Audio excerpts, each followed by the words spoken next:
इसके बाद में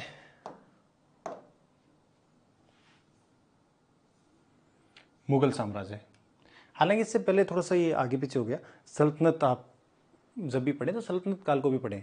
सल्तनत काल में कौन से वंश का शासन पहले रहा, ठीक है, पहले लोधी रहे या खिलजी रहे, पूछ सकता है यूपीएससी। फिर उसमें भी आपको ये पूछ सकता है कि है ना कौन सा शासक पहले रहा, ठीक है। तुगलक है मान लीजिए, तो उनके भी तुगलक जो राजवंश रहा था उसमें से मोहम्मद बिन तुगलक है, तो फेमस पर्सनालिटी है, उसके काल में क्या क्या हुआ था, ठीक है, तो वो पूछ सकता है। तो आपको थोड़ा सा एक, चलो पहले मुगल वाला देख लेते हैं। मुगल काल से क्वेश्चन एक पूछ ही लेता है यूपीएससी, अगर मान लो मिडाइवल से उनको 4 या 5 क्वेश्चन पूछने हुए तो एक क्वेश्चन मुगल काल से आएगा। अब क्या आएगा, तो देखो यहाँ पे इन्होंने पूछा है मध्यकालीन भारत के संदर्भ में निम्न में से कौन सा आकार की दृष्टि से आरोही क्रम में सही अनुक्रम है, ठीक है। जो प्रशासन की इकाइयाँ थी तो उनमें आपको बताना है, तो ये तो एनसीईआरटी में भी आपको मिल जाएगा। अब यूपीएससी ये क्वेश्चन तो बार बार पूछेगी नहीं, ठीक है ना। यूपीएससी क्या करेगा, ये तो बार बार पूछेगा नहीं, अब वो क्या करेगा और चेंज करेगा। जैसे और भी, जैसे मान लो प्रशासन है, उनके जो विभाग हैं, यूपीएससी ने शायद पहले पूछा भी है, जो विभाग है, डिपार्टमेंट है, दीवाने वजारत किसको बोलते हैं, ठीक है, दीवाने अर्ज किसको बोलते हैं। तो प्रॉब्लम यही तो आ रही है ना कि अभी अभी हम यूज़ नहीं लेते। परगना क्या होता है, सरकार क्या होता है, सूबा क्या होता है। अब सूबे को आजकल मान लो हम प्रांत बोलते हैं, ठीक है, सरकार जिले को बोलते थे उस समय, परगना शायद तहसील। तो अब आजकल ये शब्द हम यूज़ में नहीं लेते हैं, तो इसलिए हमारे लिए हार्ड है। अभी यहाँ लिखते हैं कि बताओ प्रांत, जिला और तहसील में से बड़ा क्या होता है, तो आप फटाक से उसको आरो अवरोही जो करवाना कर दोगे। लेकिन ये शब्द पुराने टाइम में यूज़ लिए जाते थे मुगल काल में। तो आपको क्या करना है, अब और भी जो प्रशासनिक इकाइयाँ हैं, मान लो उस समय के जो अधिकारी थे, अब उनके नाम भी आजकल की तरह नहीं होते थे, उस समय भी अलग अलग नाम होते थे, ठीक है। दीवान है, मान लीजिए वजीर है, ठीक है।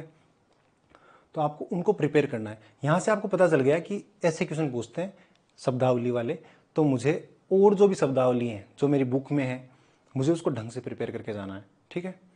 इसके बाद में ये जमींदार और जागीरदार, इनमें क्या अंतर होता है, ये थोड़ा कॉन्सेप्चुअल है, लेकिन आप अगर आप एनसीईआरटी में देखते हो और कोई भी स्टैंडर्ड बुक में देखते हो तो ये मिल जाता है, ठीक है। ये क्वेश्चन आसानी से, ये 2019 में पूछा था इन्होंने। इसके बाद में मियाँ तानसेन, तो ये भी 2019 का है। 2019 में 2 क्वेश्चन हो गए, सॉरी। मियाँ तानसेन के संदर्भ में निम्नलिखित में से कौन सा कथन सही नहीं है, ठीक है, कि सम्राट अकबर द्वारा उन्हें तानसेन की उपाधि दी गई। अब इस क्वेश्चन को आप थोड़ा सा पढ़ते हो तो है ना, अगर अच्छी किताब से, जैसे मैंने जो बताई उससे पढ़ते हो या फिर जो भी आपके पास है, तो वहाँ लिखा हुआ आता है साफ साफ कि ना यार, जो इन्हें तानसेन की उपाधि है ना, वो ग्वालियर के राजा ने दी थी, इन्होंने नहीं दी थी। हालांकि जो मियाँ शब्द है, मियाँ तानसेन है ना, ये अकबर ने दी थी, लेकिन जो तानसेन की उपाधि है वो ग्वालियर के राजा ने दी थी, अकबर ने नहीं दी थी। लेकिन हमारा यहाँ पढ़ने वाला मुद्दा, हमें ये देखना है कि क्वेश्चन किस टाइप के पूछते हैं। तो ये क्या है कि अगर आप आर्ट एंड जो कल्चर वाला पोर्शन पढ़ते हो, तो वहाँ जब आप मुगल काल के जो संगीत वाला पोर्शन पढ़ोगे तो ये या तो वहाँ मिल जाएगा, या फिर आप जब अकबर के नवरत्न या उसमें पढ़ रहे हो तो वहाँ मिल जाएगा। मुगल काल से एक क्वेश्चन आता ही है, जैसे उन्होंने योग वशिष्ठ भी पूछा था, हालांकि यहाँ नहीं है शायद, वो योग वशिष्ठ भी उन्होंने पूछा था जो बुक है उसके बारे में। यहाँ इन्होंने पूछा है किस मुगल सम्राट ने सचित्र पांडुलिपियों से ध्यान हटाकर चित्राधार और व्यक्तिक रूप चित्रों पर जोर दिया था। अब जहांगीर के टाइम मुगल जो चित्रकला उसका स्वर्णकाल था, ठीक है। तो आप अगर मुगल काल को पढ़ के जाते हो तो आपका एक क्वेश्चन आसानी से सही होने के चांसेस रहते हैं, क्योंकि और एक और अच्छी बात है, हमने जब मान लो 6 से 10 तक की जो एनसीईआरटी है उसमें भी ना इनका जिक्र होता रहता है, उनमें भी क्या होता है, इनका जिक्र होता रहता है, फेमिलियर है। तो इन टॉपिक्स को आप प्रिपेयर करके जाते हो ना, तो क्वेश्चन सही होने के चांसेस ज़्यादा रहते हैं।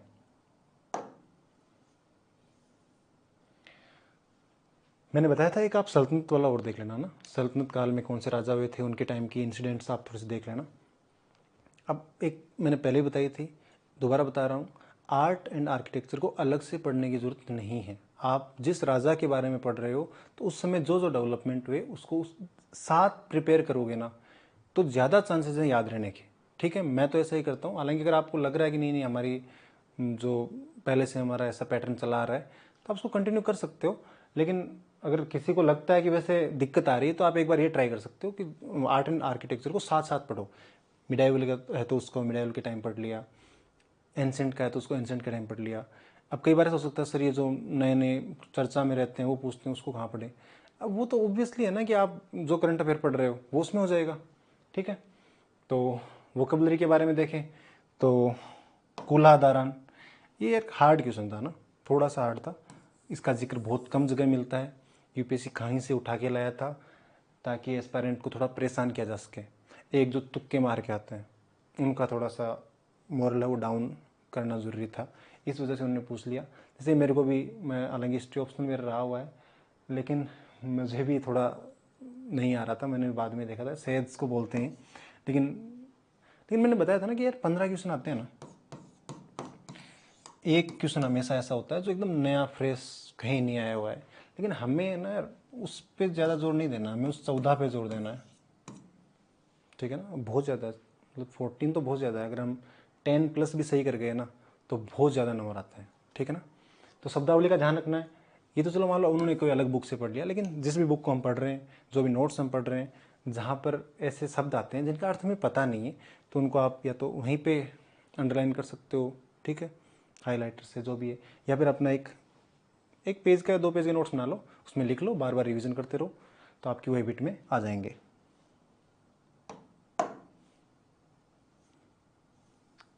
किंग्स एंड किंगडम, वैसे मैं पहले बता चुका हूँ आपको। ये भी यूपीएससी का पैटर्न रहा है कि वो जो इंसिडेंट्स हुई, किसके टाइम में क्या हुआ।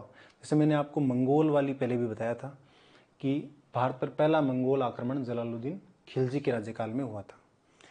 एक यार प्रीवियस ईयर्स है ना, इनको थोड़ा, जैसे हमने 5 साल का एनालिसिस हम यहाँ कर रहे हैं, आप चाहो तो ना 10-11 साल तक का कर सकते हो, ज़्यादा भी कर सकते हो, ज़्यादा टाइम में। तो जैसे हमने एक बुक भी आपको मैंने आपको बताया भी था पहले कि ये बुक हमने निकाली थी, है ना, इसमें 11 वर्ष के ना प्रीवियस ईयर्स का एनालिसिस किया हुआ है। मैं ये बात अभी क्यों बता रहा हूँ, उसका रीज़न है, देखो उसका रीज़न ये है कि ये जो है ना, भारत पर पहला मंगोल आक्रमण जलालुद्दीन खिलजी के टाइम हुआ था। ठीक, हुआ क्या कि इससे पहले यूपीएससी ने एक क्वेश्चन पूछा था, और उसमें ना उन्होंने साफ साफ जैसे बताया था कि इल्तुतमिश है ना, इसके टाइम चंगेज खान का आक्रमण हुआ। ठीक है, मतलब इंडिया पे आक्रमण नहीं हुआ था, लेकिन वो सिंधु इंडस रिवर तक आ गया था पीछा करते करते। किंग्स एंड किंगडम, मैंने बताया कि अगर आप इसको प्रिपेयर करते हो कि कौन सा राजा, मतलब पहले कौन सा हुआ, उसके बाद में कौन सा राजा हुआ, कौन सा राजवंश पहले था, थोड़ा टाइम फ्रेम याद रहे तो इतना तो याद रह ही जाता है ना। अलाउद्दीन खिलजी कब, नहीं जलालुद्दीन खिलजी है वो ओबियसली बाद में हुआ था, इल्तुतमिश पहले हुआ था, और हमने पढ़ रखा है कि चंगेज खान उसके टाइम यहाँ आया था। तो जो बीच का टाइम पीरियड है उसमें भी आक्रमण तो हुए होंगे। ठीक है, और एनसीईआरटी में भी साफ साफ लिखा हुआ है। ठीक है, तो मान लो जैसे बलबन था, तो बलबन के टाइम भी खूब आक्रमण हुए थे। तो ये पहला स्टेटमेंट है वो एकदम क्या हो जाता है, गलत हो जाता है। तो अगर आप प्रीवियस ढंग से करके जाते हो तो बहुत ज़्यादा चांसेस है कि आपको क्वेश्चन देखे हुए मिल जाएंगे, रिपीट थीम।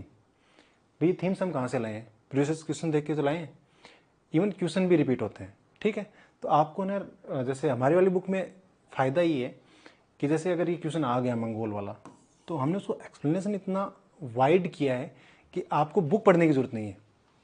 आप अगर हमारे वाले बुक पढ़ के चले जाओगे जो प्रीवियस एनालिसिस वाली है 11 वर्ष की, तो उससे ही वो क्वेश्चन हो जाएगा।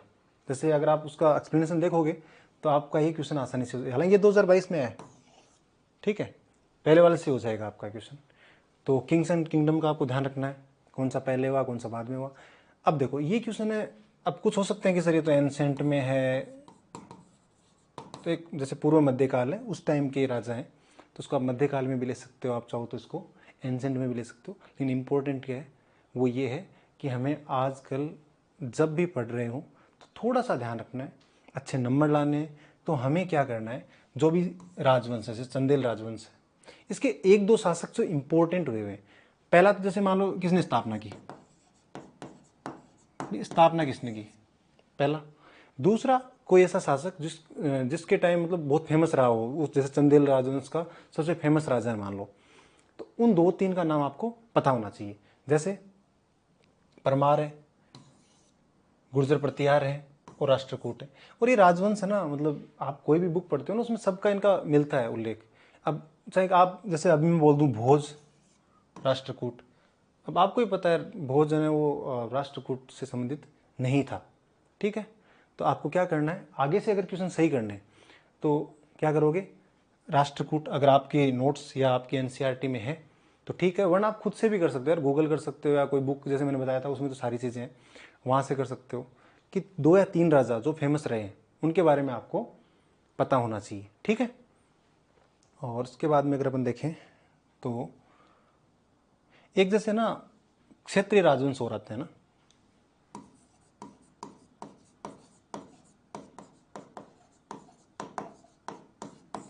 इनको कर लो तो क्या है कि क्षेत्रीय राजवंश को भी थोड़ा बहुत पढ़ लेना।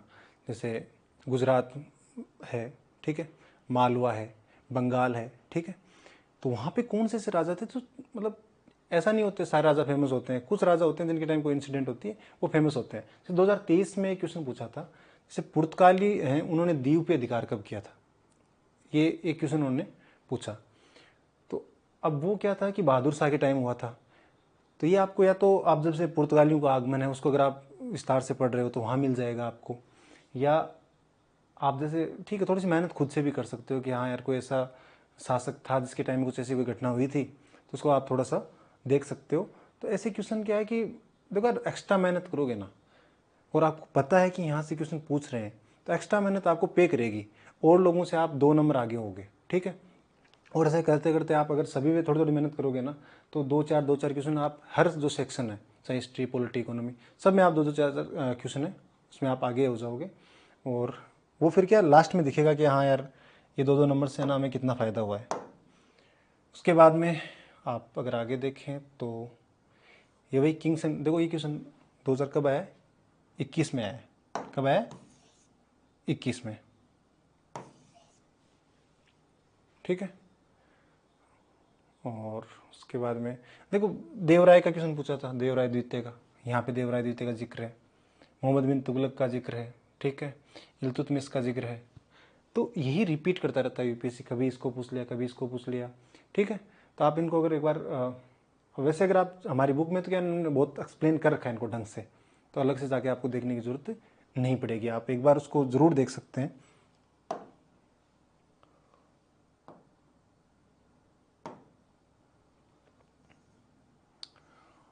भक्ति एंड सूफी, यहाँ से भी एक क्वेश्चन यूपीएससी हर वर्ष पूछता है, लगभग ऐसे चांसेस मतलब अगर मिडाइवल से मैंने बताया था ना, अगर क्वेश्चन बढ़ते हैं तो इन टॉपिक से क्वेश्चन पूछे जाने की संभावना सबसे पहले रहती है। और सबसे अच्छी बात क्या है, यूपीएससी इनसे जो क्वेश्चन पूछ रहा है पिछले, जैसे 2022 में इन्होंने पूछा था रामानुज का, तो रामानुज का पूछा था तो ये से मिडाइवल में आता है भक्ति काल वाला जो आपका पोर्शन है, लेकिन एक करंट से जोड़ के इन्होंने पूछा था, ठीक है। तो आप भक्ति काल के जितने भी जो संत हैं सगुण निर्गुण हैं उनको आप आसानी से पढ़, उनको आप थोड़ा प्रिपेयर कर लो। एक जैसे यहाँ से हमें पता चल गया कि रामानुज के बारे में पूछा है ना, तो और जो भी संत हुए थे उनके बारे में पढ़ लो। एक थोड़ा सा काल के बारे में पूछता है, जैसे क्या है कि कौन सा संत किसके काल में हुआ, ठीक है। जैसे एक बार उन्होंने पूछ लिया था कबीर है, तो ये किससे सामने रखते हैं, कौन से संत के टाइम ये हुए थे, कौन से शासक के टाइम में ये हुए थे, ठीक है। ऐसे निम्बार्क का पूछा था, किसका पूछा था, निम्बार्क का पूछा था। तो आपको थोड़ा सा क्या है कि यार एक्स्ट्रा मेहनत, मतलब आपको पता चल गया ना कि यार ये क्वेश्चन पूछ रहे हैं, तो आप क्या है जो प्रीवियस क्वेश्चन है उनको उठाओ, जिन जिनका जिक्र है प्लस आपके जो भी नोट्स हैं उनमें जिनका जिक्र है उनको ढंग से प्रिपेयर कर लो। ध्यान में क्या रखना है उनको प्रिपेयर करते टाइम, कि वो किसके टाइम में हुए थे, ठीक है, किससे सामने रखते हैं, वो आप थोड़ा सा प्रिपेयर कर लोगे ना। उनके कॉन्सेप्ट क्या थे, उन्होंने मतलब जैसे आप रामानुज के बारे में अगर देखें तो विशिष्ट द्वैतवाद उन्होंने दिया था। तो क्या होता है विशिष्ट द्वैतवाद, अगर आप शंकराचार्य के बारे में देखो तो उन्होंने अद्वैतवाद के बारे में बताया था, तो अद्वैतवाद क्या होता है, ठीक है। फिर इधर आओ तो देखो ये संत निम्बार्क वाला मैंने बताया था ना कि अकबर के समकालीन थे, तो अब हमें ऐसा नहीं है कि देखो ये तो पूछेंगे नहीं वापस, आपको दादू दयाल के बारे में पूछ लेंगे, ठीक है। कबीर और शेख अहमद सर हिंदी, आपस में संतों का भी ध्यान रखना है। अगर कोई सूफी संत था और कोई मान लीजिए भक्ति संत था, उनके बीच में मान लो कोई कोऑर्डिनेशन था, एक समान मान लो उन्होंने कोई आपस में विचारों का लेन देन हुआ हो, या फिर एक समय में हुए हो, तो उनका भी ध्यान रखना है, ठीक है। और इनकी शिक्षाएं, इन्होंने कोई मान लो ग्रंथ लिखे हैं, किस भाषा में लिखे, कोई अगर फेमस टेक्स्ट हो तो उसके बारे में भी आपको पता होना चाहिए, ठीक है। इतना कर जाओगे तो आसानी से क्वेश्चन को अटेम्प्ट कर लोगे। और मेनली हमें देखो यहाँ ये देख रहे हैं हम कि कहाँ से क्वेश्चन है ना वो रिपीट होते हैं। अब देखो मॉडर्न आने से पहले मैं थोड़ा सा आपको एक और बताता हूँ। एक आप ना मराठा,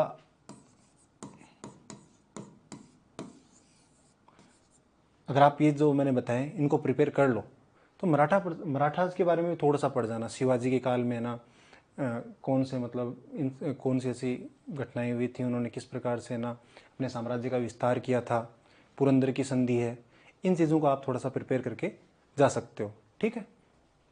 और तो मिडाइवल में अब देखो एक चीज़ और है, जो यूरोपियों का आगमन है ना,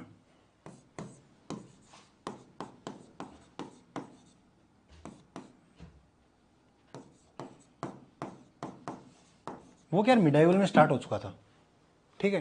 तो कई बार आप देखते हो कुछ लोग इसको मॉडर्न में बताते हैं, तो आगमन तो स्टार्ट हो चुका था। जैसे 2023 में जो क्वेश्चन पूछा था पुर्तगालियों वाला, ठीक है, इससे पहले भी इन्होंने ये पूछा था कि गोवा है वो पुर्तगालियों ने किससे छीना था, तो उन्होंने बीजापुर के सुल्तान से छीना था। तो थोड़ा सा ना मिडाइवल को तैयार करते टाइम ये यूरोपियों वाली जो टाइम लाइन है इसको आप मॉडर्न में न रख कर यहाँ से थोड़ा सा करने का प्रयास करें।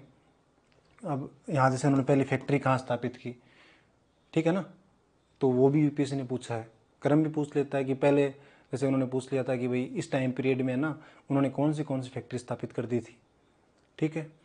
तो ये भी आप इसको प्रिपेयर कर सकते हो। आर्ट एंड आर्किटेक्चर का मैंने पहले बताया है, सॉरी, कि अलग से पढ़ने की ज़रूरत नहीं है। आप जैसे अकबर पढ़ रहे हो तो अकबर ने क्या क्या बनवाया, मान लो फतेहपुर सीकरी में क्या बनवाया, तो वो आप उसी समय प्रिपेयर कर लो। संगीत अब उसके टाइम मान लो तानसेन था या फिर कोई और थे, बेजू बावरा मान लो, तो आप उसको ना पढ़ रहे हो ना तो साथ में प्रिपेयर कर लो। ऐसे आप शाहजहाँ पढ़ रहे हो ताजमहल के बारे में, उसी समय प्रिपेयर कर लो, अलग से प्रिपेयर करने की ज़रूरत नहीं है, ठीक है। हाँ मेंस के टाइम करो तो ज़रूर थोड़ा सा देख सकते हो। तो ये चीज़ एक बार आप और देख लेना ना, मराठा वाला, अगर आपके पास समय हो। अब है मॉडर्न। देखो एक टाइम तो ऐसा था कि जिनका हिस्ट्री वीक होता था वो क्या करते थे कि मॉडर्न स्पेक्ट्रम की जो बुक आती थी उसको पढ़ के चले जाते थे। लेकिन अभी यूपीएससी ने क्या किया है कि एंसेंट और मिडाइवल से भी खूब क्वेश्चन पूछने स्टार्ट कर दिए। तो अगर केवल आप मॉडर्न के भरोसे जा रहे हो तो आपके साथ ब्लंडर हो सकता है। और मेरी आपको सजेशन रहेगी कि हाँ इसको करके जाओ, बढ़िया मतलब थोड़ा मॉडर्न का क्या ऐसा लगता भी हमें कि हम ज़्यादा याद होता है, लेकिन आप एंसेंट और मिडाइवल को भी ढंग से प्रिपेयर करके जाओ। एटलीस्ट जो टॉपिक हमने बताए वो तो पक्का प्रिपेयर करके जाना, ठीक है।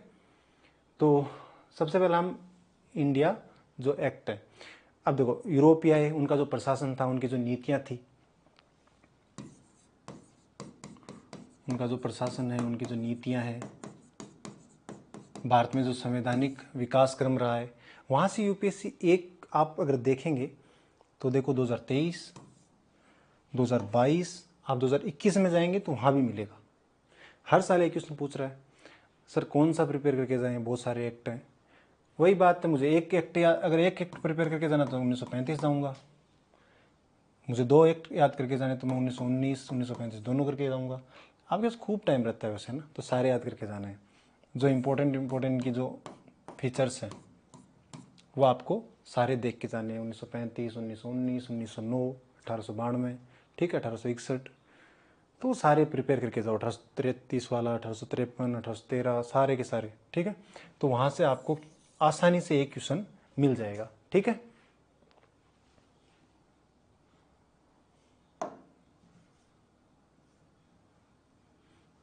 ये देखो 1919 वाले के बारे में पूछा है 2021 में। तो अब दिख रहा है ना आपको, पढ़ते टाइम आपको ना क्लियर रहना है कि मुझे किस चीज़ पे ज़्यादा फोकस करना है। देखो होता क्या है कि हम सभी के पास इक्वल टाइम होता है ना, और लगभग बुक्स भी सेम ही होती है, किसी के पास भी जाके देख लो लगभग बुक सेम होती है, लेकिन एक इंसान पास हो रहा है, एक इंसान बराबर पढ़ के भी फेल हो रहा है।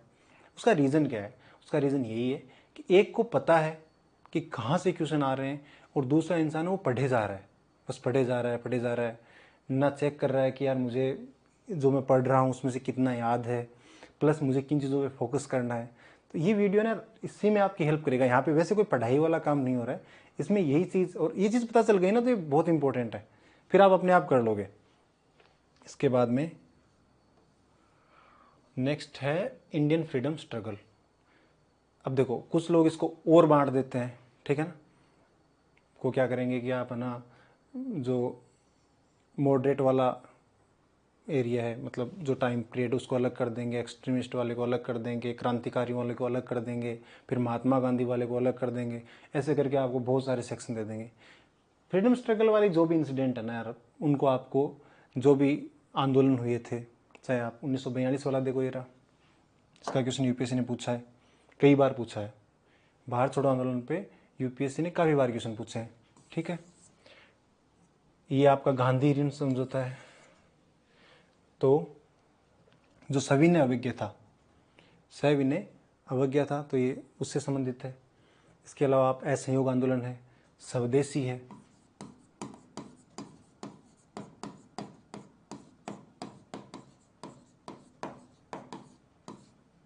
मतलब अगर आप इनको करके जाते हो तो आपको मोस्ट प्रोबेबली क्वेश्चन मिल जाते हैं। और एक अच्छी बात यह है कि इन्हीं से, मान लो इस बार इन्होंने पूछ लिया कि भारतीय इतिहास में 8 अगस्त 1942 के संदर्भ में निम्नलिखित में से कौन, तो बहुत ज़्यादा ईजी था, बहुत ज़्यादा ईजी था।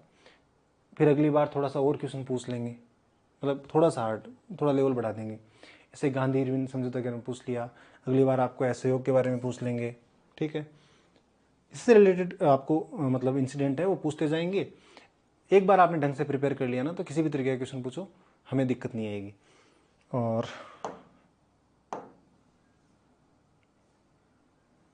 देखो ये स्वदेशी के बारे में आप प्रीवियस ईयर क्वेश्चन उठा के देखोगे तो आपको स्वदेशी से बहुत सारे क्वेश्चन मिलेंगे। यानी आपने एक बार आपको पता चल गया कि भाई स्वदेशी से मुझे क्वेश्चन पूछा जा रहा है, तो आप उसको ज़्यादा टाइम दो, ठीक है ना। ये जो आंदोलन वाला पोर्शन है इसको ज़्यादा टाइम दो, यहाँ से क्वेश्चन आता ही आता है। और फिर क्या है कि आपका एक बढ़िया तैयारी हो गई ना, तो फिर कितना ही हार्ड पूछ लो क्या फ़र्क पड़ता है, ठीक है। और सोशियो रिलीजियस रिफॉर्म्स, यहाँ से भी ऐसा हो रहा है कि एक क्वेश्चन लगभग हर बार आ रहा है। ये 2020 में उन्होंने एक पत्रिका थी विट्टाल विध्वंसक, इसके बारे में पूछा, थोड़ा हार्ड था, मोस्टली बुक्स में नहीं मिलता है ये, तो कोई बात नहीं, ये सभी को नहीं मिलेगा। अगर आप एक चीज़ और देखना, किसी क्वेश्चन को अगर आपको देखा हुआ नहीं मिल रहा है, आपको लगता है बहुत हार्ड है, तो घबराने की जरूरत नहीं है। मोस्टली लोग वही रिसोर्स पढ़ के गए हैं जो आप पढ़ के गए हो, तो उनको भी नहीं मिलेगा। लेकिन इससे अगर कोई इजी क्वेश्चन पूछ ले, ठीक है, जैसे बैथून स्कूल का पूछा था इन्होंने एक बार,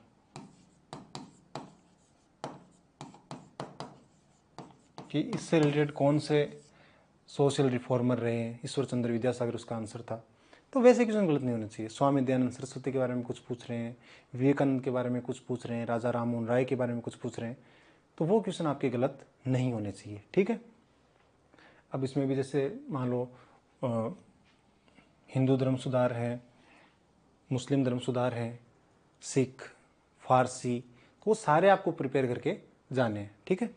यहाँ से एक क्वेश्चन आपको मिलेगा ही मिलेगा। यहाँ तो अगर मैं एक क्वेश्चन ले पाए, हम क्या है कि उसका रीज़न अब सारे क्वेश्चन यहाँ दिखा नहीं सकते ना, थीम पकड़ लिया आपने, उसके बाद में आप प्रीवियस ईयर देखोगे तो आपको खुद को मिल जाएगा कि हाँ यार यहाँ से क्वेश्चन आ रहा है हर बार।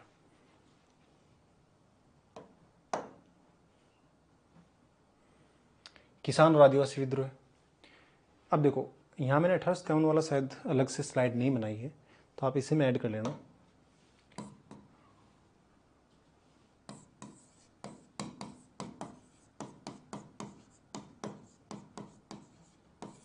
ठीक है, तो किसान हो गया, आदिवासी विद्रोह हो गए, तो जितने भी हैं उनको देख लो, उनके एरियाज़ कौन से थे, कहाँ पे हुए थे, किस समय में हुए थे, और उनके नेता कौन से थे। और थोड़ा सा अगर मान लो उसमें कोई, जैसे गांधी जी कुछ आंदोलन थे, किसान आंदोलन थे, उनमें इन्वॉल्व थे, चंपारण आपने सुना होगा, खेड़ा आपने सुना होगा, तो उनको देख के चले जाओ, उनके नेता कौन थे, उनके डिमांड्स मान लो, अगर उनकी मांगे क्या थी, और कोई अगर कमेटी का गठन मान लो उस समय की जो गवर्नमेंट थी उसने किया है तो कमेटी वाला वो पूछ सकते हैं। ठीक है, तो इतना सा अगर आप प्रिपेयर करके चले जाते हो तो क्वेश्चन आसानी से हो जाएगा। ये दोनों क्वेश्चन 2020 में आए हुए हैं, इजी क्वेश्चन थे। एक बार उलगुलान के बारे में पूछा था और दूसरा पूछा था इन्होंने नील आंदोलन के बारे में। होने वाले क्वेश्चन थे दोनों। अगर कोई इंसान को प्रिपेयर करके गया है किसान आदिवासी विद्रोह तो उसके दोनों क्वेश्चन सही होंगे। अब पढ़ के तो सब जाते होंगे सर, पढ़ के तो गए ही होंगे, उसमें रीज़न ये होता है ना कि यार आप फोकस्ड वो नहीं है ना कि मतलब आप तो पूरा पढ़ के गए हो तो सभी चीज़ें फिर उतनी याद रहती है। ध्यान रहे कि यार मुझे ना यहाँ से क्वेश्चन आएगा तो मैं जो आपका अंतिम समय होता है ना जिसमें आप जैसे 2 दिन बाद में एग्जाम है तो उस समय आप इसको रिवाइज कर सकते हो, तो याद भी जैसे ताज़ा ताज़ा पढ़ा है तो याद भी ज़्यादा रहेगा। टेट्रा स्टेवन वाला भी देख लेना ना, इससे भी क्वेश्चन आते हैं। हालांकि पिछले वाले टाइम में तो नहीं आ रहे हैं, काफ़ी दिन हो गए, लेकिन पूछ सकता है यूपीएससी।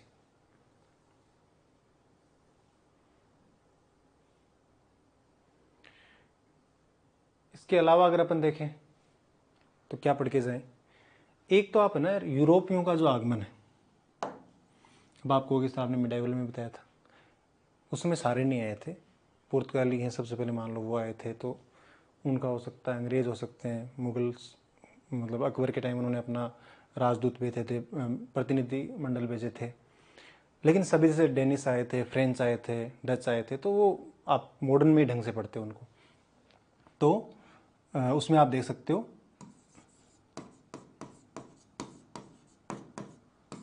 यूरोपियों का आगमन,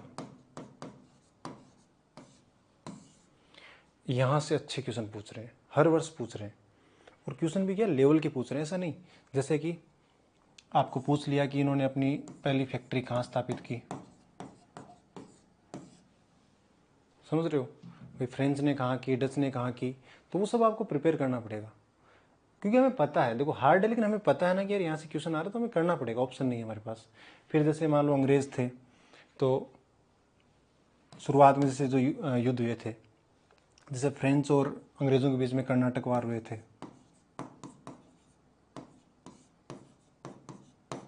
वो आपको देखने हैं। प्लासी का युद्ध है, बक्सर का युद्ध है, वो आपको देखने हैं। ठीक है, तो यूरोपीय जितने भी है ना उनकी कहाँ कहाँ फैक्ट्रियाँ थी, उन्होंने क्या क्या किया, कोई लड़ाई है, देखो अंग्रेज़ तो हमें विस्तार से पढ़ना ही पड़ता है ना, फिर उनका शासन रहा तो उनको तो हम और भी मान लो हमारी मजबूरी है कि पढ़ना ही पड़ेगा। लेकिन फ्रेंच है, डच है, डेनिस है, उनको भी आपको थोड़ा सा ढंग से आप एक बार प्रिपेयर कर दो, ज़्यादा गहराई में ज़रूरत नहीं है। जैसे पुर्तगाली वाला आया था ना कि बहादुर शाह से उन्होंने क्या लिया था, दीव लिया था, ऐसे उन्होंने बीजापुर के सुल्तान से क्या लिया था, गोवा लिया था, तो वो थोड़ा सा आपको ध्यान रखना है कि जो बड़ी इंसिडेंट थी। ठीक है, इसके अलावा आपको क्या प्रिपेयर करना है, देखो सोशियो और रिलीजियस जो रिफॉर्म थे वो हमने देखे थे। इसके साथ ही आपको ना जैसे इंडिया में जो प्रेस है, शिक्षा है,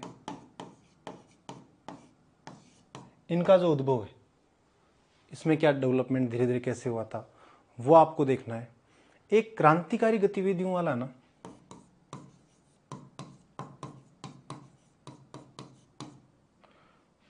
क्रांतिकारियों के बारे में यहाँ से भी एक क्वेश्चन आता है, ठीक है ना, एक क्वेश्चन यहाँ से आता है जो क्रांतिकारी चरण हमारे रहे हैं इंडिया और इसके अलावा जो विदेशों में क्रांतिकारी गतिविधियाँ रही हैं, ठीक है, उसके बारे में आपको पढ़ना है। ठीक है, जैसे गदर आंदोलन था, गदर आंदोलन के तो शायद लगातार ही 2-3 क्वेश्चन पूछ लिए थे उन्होंने, तो वो आपको एक देखना है। यहाँ से भी क्वेश्चन आता है, स्लाइड हम थोड़ा सा बनाई नहीं हमने, टाइम कम था तो, लेकिन मैं बता देता हूँ, इसको आप देख के जाना, यहाँ से क्वेश्चन आता ही आता है। ठीक है, एक है ना स्वतंत्रता के बाद की जो डेवलपमेंट है, यहाँ से बहुत ज़्यादा क्वेश्चन तो नहीं आते हैं लेकिन 1-2 क्वेश्चन पूछ सकते हैं। वो वैसे तो हमने पॉलिटी में जैसे पीछे उन्होंने भूमि सुधार पूछा था, वो क्वेश्चन आया, या फिर कुछ और भी अगर हो, जैसे राज्य पुनर्गठन आयोग था तो उनके बारे में आप थोड़ा सा पढ़ लेना ना, तो वहाँ से भी एक क्वेश्चन आ सकता है। और तो ये हमारा थीम एनालिसिस थी। इन टॉपिक्स को अगर आप एंसेंट, मिडाइवल और मॉडर्न में पढ़ के जाते हो तो देखो पढ़ के सब जाना है वैसे, लेकिन इन पे अगर आप फोकस करते हो तो क्वेश्चंस आपके सही होने के चांसेस हैं वो ज़्यादा रहेंगे। ठीक है। दूसरी बात, मैंने भी एक बात बताई भी थी, सभी लोग वही रिसोर्स पढ़ के जाते हैं, वही रिसोर्स पढ़ के जाते हैं। मतलब ऐसा नहीं है कि जो सिलेक्शन ले रहा है ना वो कोई अलग बुक्स ला रहा है या फिर अलग पढ़ के जा रहा है, आप ही की बुक्स उनके पास हैं। हालांकि कुछ जैसे नया पता चलता है आपको कि हाँ यार इस बुक से ना सारे क्वेश्चन एक ही बुक से आ रहे हैं जैसे, तो वो चलो अलग बात है, उसको आप नहीं परचेज कर सकते हो, लेकिन मोस्टली आपको पता है सेम से रिसोर्सेज है। जैसे मैंने एक आर्य वाली बुक बताई थी आपको ना, वो चलो आपके लिए हो सकता नहीं है, लेकिन आप पॉलिटी इकोनॉमिक्स उनमें सेम सी चीज़ें पढ़ रहे हो, एनसीईआरटी सेम पढ़ रहे हो, ठीक है। फिर सर सिलेक्शन, कुछ लोगों का सिलेक्शन हो जाता है, कुछ का नहीं होता है, उसका रीज़न यही है। देखो मैं अपने 3 बार के एक्सपीरियंस से बता सकता हूँ, 3 बार मैंने प्रीलिम्स क्लियर किया है, 2023 वाला भी मैंने किया है, यूपीएससी ने ऑप्शंस भी बदल के देख लिए, 1 युगम 2 युगम सारा करके देख लिया, मेरा हो गया। हालांकि ऐसी बात नहीं कि सारे मेरे और भी जैसे दोस्त तैयारी कर रहे थे, हम सब कोई बहुत ज़्यादा एक्स्ट्रा ऐसी नहीं था कि हमने कुछ ऐसे अलग से पढ़ा हो, वही आपकी तरह हम करंट अफेयर करते थे, वही आपकी तरह ये एनसीईआरटी ये बुक्स हम पढ़ते थे। लेकिन हमें एक चीज़ क्या है, प्रीवियस ईयर्स वाला जो एनालिसिस है ना वो हमने बहुत ढंग से कर रखा था। हमें ये पता है कि देखो 1 साल हमारे पास रहता है ना तो हम पूरा विस्तार से पढ़ते हैं, लेकिन जब सबसे बड़ी जब हमारी परीक्षा कब होती है, जब 1 महीना बचा है, 15 दिन बचे हैं, तब हमें पता रहना चाहिए कि क्वेश्चन कहाँ से आएंगे, अब हमें क्या पढ़ना है। जैसे लास्ट का टाइम होता है, मान लो 5-7 दिन, और मुझे हिस्ट्री पढ़नी होती है तो मैं पूरी हिस्ट्री नहीं पढ़ता, मैं बस इन टॉपिक्स का ध्यान रखता हूँ कि हाँ यार यहाँ से क्वेश्चन आते हैं तो मैं एक बार इनका तो एटलीस्ट रिवाइज करके जाऊँ कि इनसे जो क्वेश्चन आए वो मेरा गलत नहीं हो। और ये आप भी जानते हो, अगर आपने 5 महीने पहले कोई पढ़ा है तो वो चीज़ याद नहीं रहती, ठीक है। आपने बेशक बहुत विस्तार से पढ़ा हो लेकिन वो याद कम रहता है ना, तो आपको रिवाइज करना बहुत ज़रूरी होता है। पूरी बुक का रिवाइज करना भी पॉसिबल नहीं है। और दूसरी बात, हमें जो ध्यान में रहता है कि यार यहाँ से क्वेश्चन आएगा, तो वो तो फिर भी माइंड क्या करता है कि उस पर फोकस करता है कि हाँ यहाँ से क्वेश्चन आया हुआ है, और वो पता कैसे चलेगा, हमें प्रीवियस थे। तो ये हमने 5 वर्ष की जो थीम एनालिसिस हमने किया था एंशिएंट, मिडाइवल और मॉडर्न से। इसके अलावा अगर आपको अगर विस्तार से कि यार हमें ना अलग से सर ढूंढना नहीं पड़े, अब दिक्कत वही है, जैसे हमने ऑप्शंस देखे थे, कृष्णदेवराय, मल्लिकार्जुन, विरूपाक्ष, ठीक है, देवराय फर्स्ट सेकंड, अब उनके बारे में अगर आप ढूंढने जाओगे तो बहुत टाइम लगेगा। हमने क्या किया है इस बुक में है ना, ऑप्शंस को भी क्या किया, बहुत विस्तार से उनको एक्सप्लेन किया है, तो आपका समय बच जाएगा, ठीक है। और हमारी एक्सपर्टीज़ है वो उसमें मान लो हमने पूरा कोशिश की है कि इसमें डालें ताकि आपको ज़्यादा फ़ायदा हो। तो अगर आप वैसे मोस्टली आपने अगर ले रखी तो अच्छी बात है, वरना आप इसको ले सकते हो, काफ़ी बेनिफिशियल है, ठीक है। और चलो मिलते हैं नेक्स्ट वीडियो में। अब हम अलग से जो एंसेंट है, मिडाइवल है, मॉडर्न है, उनको आप अलग से अपन एक एक वीडियोज़ में विस्तार से उनका एक्सप्लेनेशन हम करेंगे, ठीक है।